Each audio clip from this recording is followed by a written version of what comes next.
Hi, welcome to Blossom Children's Center's YouTube channel. My name's Katie.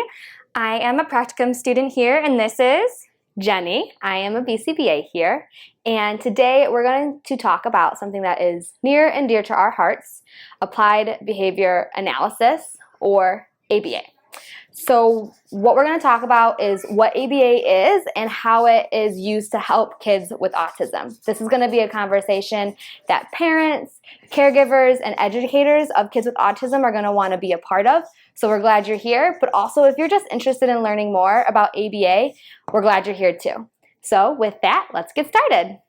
So before we get started and talk about ABA, let's talk about what autism is. Autism, or autism spectrum disorder, is a developmental condition characterized by challenges with communication, social interactions, and repetitive behaviors. ABA is a therapeutic approach that has been proven to be successful in helping kids with autism build essential skills they need to be able to reach their full potential. ABA is based on some core principles that help make it as effective as it is with kids with autism. So one of the first principles is that behavior is learned. In ABA, we recognize that desirable behaviors and challenging behaviors are ones that are learned and can be modified when systematic interventions or approaches are implemented to work with the kids.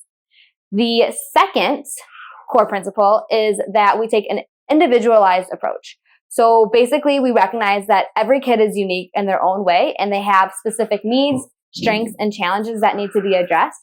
And we want to make sure we address those things in the programming that we implement in their therapy. The third core principle is that we make sure everything we do is data-driven. We want to rely on the data and the analysis of that data collected to ensure that the client is making appropriate progress and that our decisions about treatment are informed. Let's dive in a little bit and talk about natural environment teaching. This is a specific technique of ABA that we utilize here at Blossom.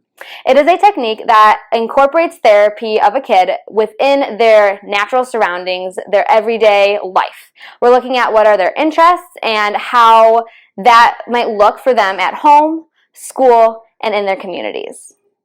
Child-led learning. In NET, the child's interests and preferences play a central role. The therapist observes what the child is naturally drawn to and uses those interests as a foundation for teaching. Up and down, up and down. Yeah, do it with me! The people on the bus go up and down all through the town. Incidental teaching. NET often involves capitalizing on natural occurring opportunities for learning. For example, if a child is playing with a toy, the therapist might use that moment to work on communication or social skills. Incidental teaching. NET often involves capitalizing on naturally occurring opportunities for learning. For example, if a child is playing with a toy, the therapist might use that moment to work on communication or social skills. What do you want? Go!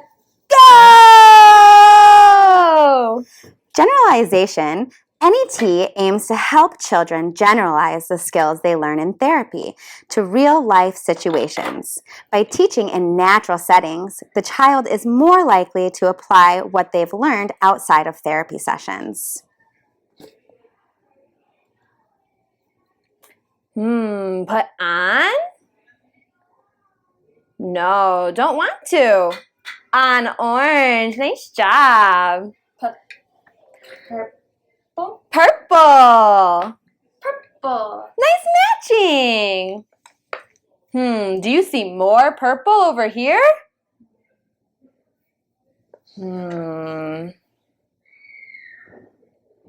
Purple. You did it. Nice work. Match?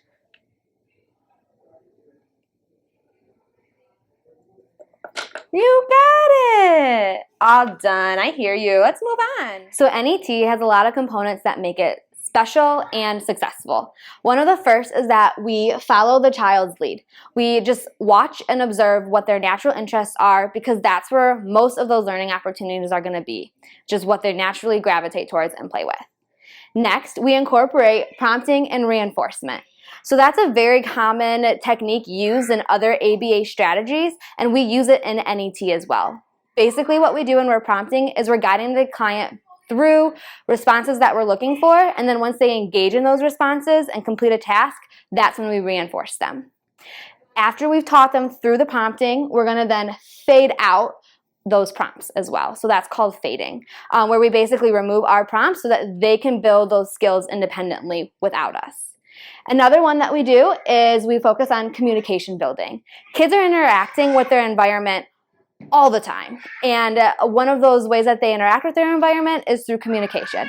So we focus on the client requesting or the child requesting, responding to other requests from adults, from peers, and then also making sure that when they're engaging with people, they're meaningful interactions. So through all of these different techniques and components, NET has a lot of real-world benefits for kids with autism, and we'll talk more about those too. So some of those real-world benefits are listed here. The first one is increased engagement. Because when a kid is motivated about what they're learning, they're going to be engaged more and more than if they weren't motivated and they weren't interested. The next one is enhanced generalization, because the kid is learning all these skills that we're working on in multiple settings, with different people, and with different stimuli. So their generalization of skills is going to increase faster. And then this last one is that often NET will reduce anxiety or provoke it less, because it's a lot more natural and developmentally appropriate for kids to learn through their play and their everyday surroundings. Overall, ABA has a profound impact on kids with autism. It improves their communication skills because it teaches them how to express their wants and needs in an appropriate way. It gives them the opportunity to develop social skills so that they can engage in meaningful interactions with other people, whether it's through eye contact, taking turns, or understanding their emotions and others' emotions. It also reduces challenging behaviors. So it looks at how can we replace behaviors like tantrums and aggression with alternative, appropriate ways for communicating their wants and needs. And lastly, it encourages and enhances child independence. It teaches them essential life skills like hygiene and feeding skills and other needs like that. So all of this shows how ABA is a very powerful tool for people with autism. It's something that can help them grow and learn as they need every single day. But remember, early intervention and individualized support is key for ABA to be successful with anybody who's seeking out those services. If you know someone with autism, whether it's your child or somebody else, consider exploring ABA as an option for therapy. It might work well for them. But with that, thank you so much for joining us today. If you have experience with ABA or you learned something from today's video, share it in the comments below. We'd love to hear what you have to say. And with that, let's continue the conversation and supporting each other through this journey. Thanks for coming, everyone. Take care.